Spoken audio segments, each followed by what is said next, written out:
Welcome to First Unitarian Society of Minneapolis, the birthplace of Congregational Humanism. We carry on that tradition of free thought today, dedicated to promoting a free search for truth, meaning, and justice. Our web address is firstunitarian.org. I'm David Breeden, Senior Minister. Welcome.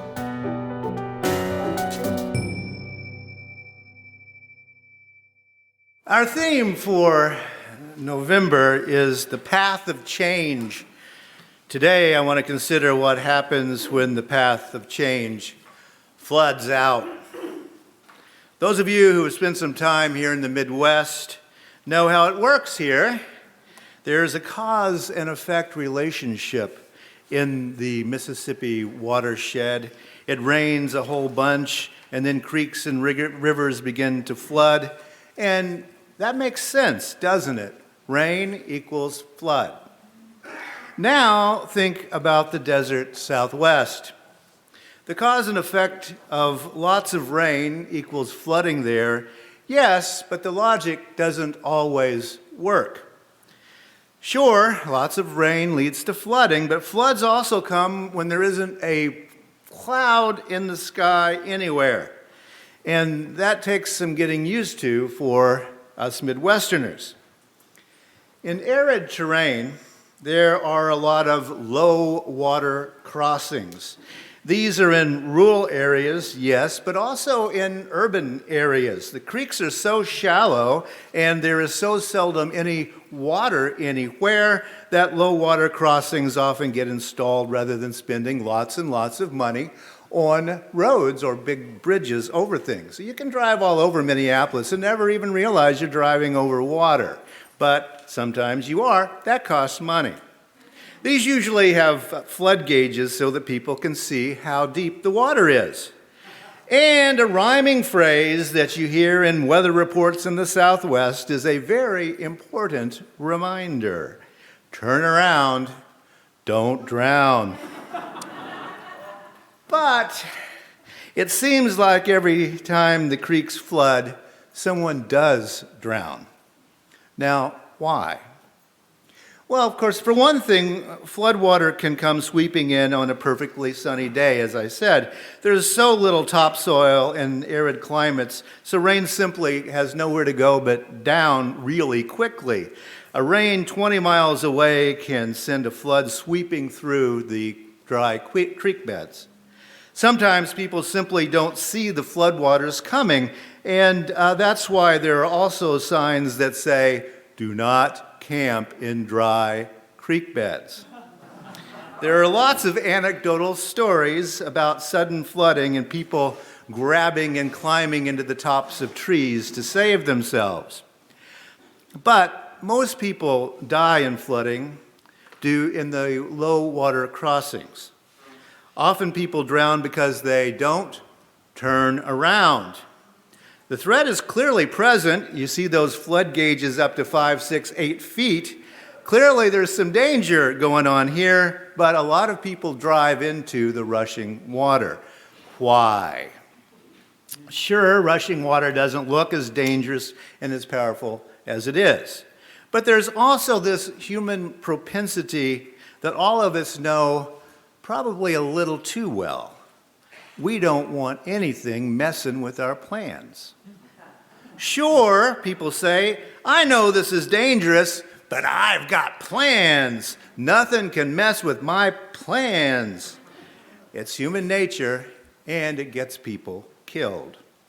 That propensity to hold on despite evidence is one of the things I want to think a little bit about today. Another is that good old-fashioned idea of memento mori, remembering death. The phrase, Lord willin' and the creeks don't rise, has become a cliche even among people who don't traditionally say those things, but hillbillies like me do. It's kind of like knock on wood. It's a statement with a little bit of superstition to it, but we don't really think about it. But Lord willin' and the creeks don't rise is not a joking matter among people who take Christian scriptures fundamentally. The practice arises from 2 verses in the book of James from Christian scripture. They go like this: Come now, you who say today or tomorrow we will go to such and such a town and spend a year there doing business and making money, yet you do not even know what tomorrow will bring. What is your life? For you are a mist that appears for a little while and then vanishes. Instead, you ought to say, if the Lord wishes, we will live and do this or that. Origin of the phrase, Lord willing and the creeks don't rise. It's become a cliche, but many people were and still are very serious about saying some version of, if the Lord wishes, we will live and do this or that. It's a way of expressing absolute dependence upon the will of the God as God is understood in Christian scriptures. It's a way of confirming an understanding of the question asked in that biblical verse, what is your life? For you are a mist that appears for a little while and then vanishes. It's a statement of ephemerality, of trust and dependence upon the will of a God. And at least in an ideal sense, it's an announcement of a willingness to turn around rather than choosing to power through the flood, no matter what, on the basis of our human wishes. Yes, it is human nature to make plans and then breathlessly and often thoughtlessly pursue those plans, no matter what. But the wisdom of the ages tells us that rushing in despite the flood is a very bad idea for your health, both physical and mental. Turn around, don't drown, because remember, you are a mist. I think an old Zen proverb sums it up best of all. Let go or be dragged. A very old Zen proverb. Let go or be dragged. I can't think about flooding without thinking of the famous line from the philosopher Heraclitus. You cannot step into the same river twice. Heraclitus continued that thought with an explanation of what he meant. For it is not the same river, and you are not the same person. Now, this is even a more radical statement than the more common phrase, you can't go home again. Yes, you can follow the logic Heraclitus sets up, for it is not the same home and you're not the same person, but it's more radical because Heraclitus is suggesting a step and then an immediately following step. Not much time has passed. It's not like growing up in a house and then going back when you're an adult and realizing that everything is smaller than you remember. No, Heraclitus is talking about constant change from one moment to the next. Change that we ourselves have perhaps not even noticed. A step and then another step immediately. That, Heraclitus is saying, is the nature of our realities. It is constant change. In sculpture and painting, Heraclitus is usually portrayed as the weeping philosopher. He can be mistakenly seen as praying in these various kinds of artistic enumerations because he has this bowed head. He's not praying, he's weeping. Tradition says that he had an extremely melancholic personality. By the way, Democritus, who was the philosopher who postulated the existence of atoms, is called the laughing philosopher. So apparently it's more happy to discover atoms than change. Heraclitus was born in Ephesus, which is now a part of Turkey. He died in the late 400s before the Common Era. The reading we did earlier is a collection of fragments. It's not actually a poem in the traditional sense.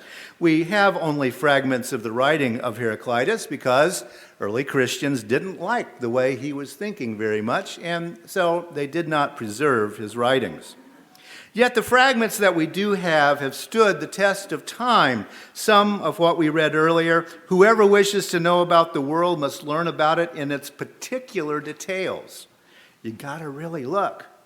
In searching for the truths, be ready for the unexpected. Change alone is unchanging. The same road goes both up and down. Beginning of a circle is its end. Not I, but the world says it all. All is one. And yet everything comes in a season.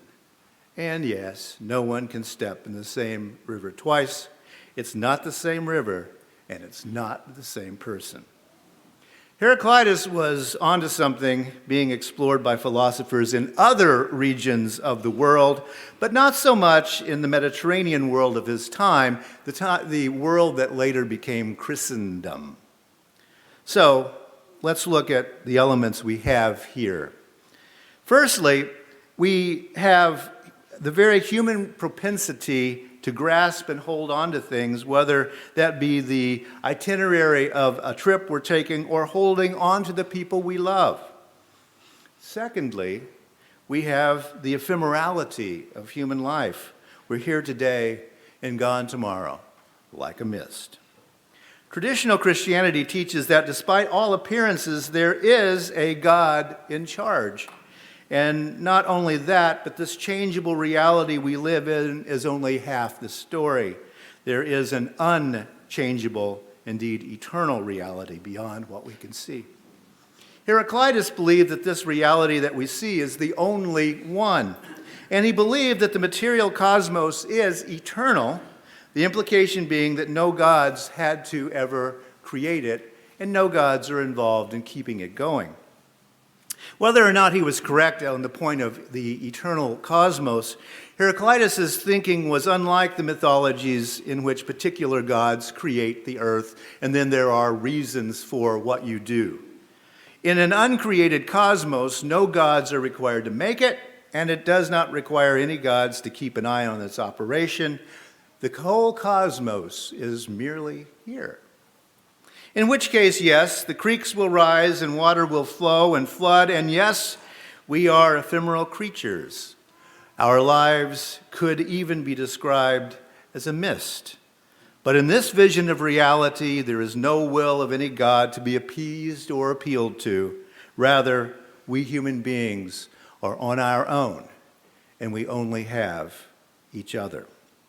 Heraclitus saw a different reality from that of his Mediterranean contemporaries. Yes, the creeks rise and water flows. Yes, we are a temporary mist in terms of our lives. And yes, we are on our own. Therefore, we have a lot of work to do. We must know about the world and its particular details because that is all that exists. Also, therefore, we must search for truth in the natural world itself. Truth isn't written in any books inspired by any gods, and change alone is unchanging. Therefore, we find apparent contradictions when we begin to look around. Roads do go both ways. Circles do end and begin in the same spot. And in the thinking of Heraclitus, there is no material world versus a spiritual world. All, as he says, is one. And we can see and even sometimes predict change by watching this particular thing we call time or duration. Everything comes in a season, time, duration. In order to discuss and potentially understand this concept of change, we have to have a concept of time and what that means. One thing happens before another thing. Duration and change is why you can't step into the same river twice. The water continues to flow. The very temporary biological entity we call people continues to flow and change. No, let's forget about questions of degree and consider two options here to think this through a little bit. One option, Heraclitus is wrong. There is another world, an eternal world, and it's non-chaotic, and we can't see it, but it's there. Or Heraclitus is right. All we have is this world in its chaotic change, a world we can navigate more safely by watching the details. Heraclitus, born 400 years before Christ, and James, who was writing a little bit into our common era, agree on 2 points about our reality. You do not even know what tomorrow will bring. They both agree on that one. And what is your life? For you are a mist that appears for a little while and then vanishes. That's observable, isn't it? What each of us does about those facts contrasts two ways of living in our world. One, trust that there is an unseen reality and order to the cosmos and do what you can to appeal and appease it, whatever that unseen reality is. Or two, trust what we observe of our reality and adapt to what we see. Traditional Christianity says there is an unseen reality. Unitarian Universalism, being creedless, you work it out for yourself. And we humanists say, you see it, love the details. It's all we got. As for me, I choose humanism, and that's kind of why. By way of concluding, I do want to go back, however, to that old Zen saying, let go or be dragged. That good advice works for driving into floodwater. Let go or be dragged. Turn around, don't drown. That good advice also works for any plans you might be making, doesn't it? Let go or be dragged. Let go of those plans if need be. Sunk costs are sank, right? Sunk costs are sank. Let's go on with what we've got and make the best of it. That good advice also applies to wishes we might have for life to be otherwise. Oh, why wasn't I born rich and good looking? Let go or be dragged. That good advice also works for all of life's regrets, I think. Let go or be dragged. And what happens when we do let go and love this world of change as we actually see it? Well, look around you here in this congregation, and you will see a whole bunch of people who have let go of those traditional assumptions. Sure, goals are important for adequate and informed exploration. You got to have goals. The ability to let go, however, is equally important. Again, Heraclitus was on to something. Roads go both ways. Circles begin where they end. There is no material world versus a spiritual world. It is all one. What is your life? For you are a mist that appears for a while and then vanishes. So, come on, mists. Let's grasp for the good. Let go when it's time. And let's enjoy the change. Let's let go and run free.